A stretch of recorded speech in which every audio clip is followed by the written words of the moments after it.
شاہ صاحب سر کے بالوں کے متعلق 3 سوال ہیں، جن میں سب سے پہلا سوال یہ ہے، ہیئر ایکسٹینشن کے بارے میں آپ کا کیا خیال ہے؟ عورتیں پلکوں پہ نقلی بال لگاتی ہیں اور پھر اسی طرح سر پہ جو وگ لگائی جاتی ہے، کیا یہ لگانا درست ہے؟ اس بارے میں صحیح البخاری وغیرہ میں حدیث موجود ہے۔ نبی اکرم صلی اللہ علیہ وسلم نے ارشاد فرمایا لعن اللہ الواصلۃ والمستوصلۃ والواشمۃ والمستوشمۃ۔ رسول اللہ صلی اللہ علیہ وسلم نے لعنت فرمائی ہے اس عورت پر جو ویگ لگاتی ہے اور جس سے ویگ لگائی جائے، دونوں پر لعنت کی ہے۔ یعنی ایسے بیوٹی پارلر جو کام ہوتا ہے وہ بھی حرام ہے، درست جو نہیں ہے۔ ویگ لگاتی ہے عورت، اس کاروبار کو بطور کاروبار اختیار کرتی ہے، اس پر بھی لعنت ہے۔ بلکہ دوسری حدیث میں ہے نبی اکرم صلی اللہ علیہ وسلم سود کھانے والے پر اور کھلانے والے پر اور ساتھ ہی ویگ لگانے والے اور والی پر دونوں پر لعنت کی ہے۔ جتنا سود اور اس کو دونوں پر اکٹھی لعنت فرمائی ہے، اور حلالہ کرنے والے پر، حلالہ کروانے والے پر، تینوں پر اکٹھی رسول اللہ صلی اللہ علیہ وسلم کی لعنت موجود ہے۔ ایک تیسری حدیث پاک میں ہے جو صحیح البخاری میں ہی ہے کہ حضرت عبداللہ ابن مسعود رضی اللہ تعالیٰ عنہ ارشاد فرما رہے تھے، درس ارشاد فرما رہے تھے، جس میں آپ نے فرمایا کہ اللہ کی لعنت ہے اس عورت مرد پر جو وگ لگاتی ہے، مصنوعی بال لگاتی ہے یا لگواتی ہے، اس دونوں پر لعنت۔ پھر آپ نے فرمایا اس پر بھی لعنت ہے جو اپنے جسم میں کوئی چھدوا کے اس میں کوئی سرما وغیرہ یا نیل وغیرہ وہ بھرتی ہے یا گوتتی ہے جسم کو یا گدواتی ہے۔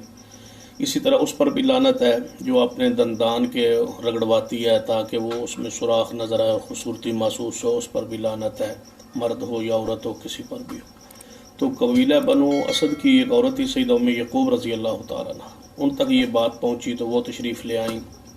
اور فرمایا عبداللہ بن مسعود رضی اللہ تعالیٰ عنہ، میں نے سنا ہے کہ آپ نے اس طرح فرمایا ہے، اور یہ فرمایا کہ اللہ کی اس پر لعنت ہے، جبکہ اللہ کی لعنت تو تب ہوتی جب یہ قرآن میں ہوتی، یا رسول اللہ صلی اللہ علیہ وسلم۔ ہاں، تو انہوں نے فرمایا، حضرت عبداللہ بن مسعود رضی اللہ تعالیٰ عنہ نے ارشاد فرمایا کہ یہ میں اس پر لعنت کیوں نہ کروں جس پر لعنت اللہ کی کتاب میں موجود ہے۔ تو حضرت ام یعقوب فرماتی ہیں کہ میں نے تو پورا قرآن پڑھا ہے، اس میں تو یہ لعنت موجود نہیں ہے۔ فرمایا اگر تو نے غور سے 2 گتوں میں جو قرآن ہے، جو مجلد یہ قرآن ہے، اگر تو نے پڑھا ہوتا تو اس میں یہ لعنت موجود ہوتی۔ فرمایا میں نے تو غور سے پڑھا ہے، میں نے تو کہیں یہ لعنت نہیں پائی۔ فرمایا ما آتاکم الرسول فخذوہ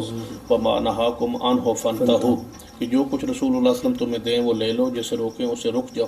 جس پر نبی علیہ الصلوۃ والسلام نے لعنت کی۔ اس سے ایک مسئلہ تو یہ ثابت ہوتا ہے کہ صحابہ کرام رضوان اللہ علیہ مجمعین کے ہاں حدیث کا وہی مقام تھا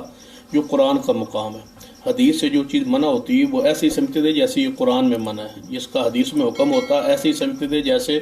قرآن پاک میں یہ اللہ تعالیٰ نے ہمیں حکم دیا ہے، کیونکہ من یطع الرسول فقد اطاع اللہ، جس رسول اللہ کی اطاعت کی حقیقت میں اس نے اللہ کی اطاعت کی، اور یہی رسول اللہ صلی اللہ علیہ وسلم کی حیثیت اور مقام ہے کہ وما ینطق عن الهوى ان هو الا وحی یوحی۔ تو لہٰذا بال مصنوعی لگوانے والے ان کے پاس مسئلہ پوچھنے کے لیے ایک عورت آئی، یا رسول اللہ صلی اللہ علیہ وسلم، میری بیٹی وہ انصاریہ خاتون تھی، اس کا نکاح کر دیا گیا، نکاح کرنا ہے، شادی کرنی ہے اس کی، تو لہٰذا اس کے بال بیماری کی وجہ سے گر گئے، تو کیا ہم اس کے مصنوعی بال لگوا لیں؟ تو رسول اللہ صلی اللہ علیہ وسلم نے یہی حدیث پڑھی کہ لعنت ہے اس پر جو بال لگواتی ہے اور جو لگاتی ہے۔ حالانکہ یہ بہت بڑا مسئلہ تھا کہ اس کے سر پہ بال نہیں ہے اور اس کی شادی ہونی ہے۔ اور تیسری ایک حدیث اس سے بھی علاوہ ہے کہ نبی علیہ الصلوۃ والسلام کے پاس ایک مسئلہ ہے، تو جب ایسی ضرورت میں، جب ظاہری طور پر ایک ضرورت ہے، اضطراری کیفیت ہے، کا حسن ہے، شادی اس کی ہو چکی ہے، رخصتی نہیں ہوئی، شوہر چاہتا ہے، پھر بھی رسول اللہ صلی اللہ علیہ وسلم نے منع فرما دیا ہے، تو یہ تو کوئی صورت جب ضرورت میں ایسا کرنا لعنت ہوگا تو فیشن کی وجہ سے ایسا کرنا کتنا زیادہ ہوگا، بالاولا یعنی حرام ہے یہ۔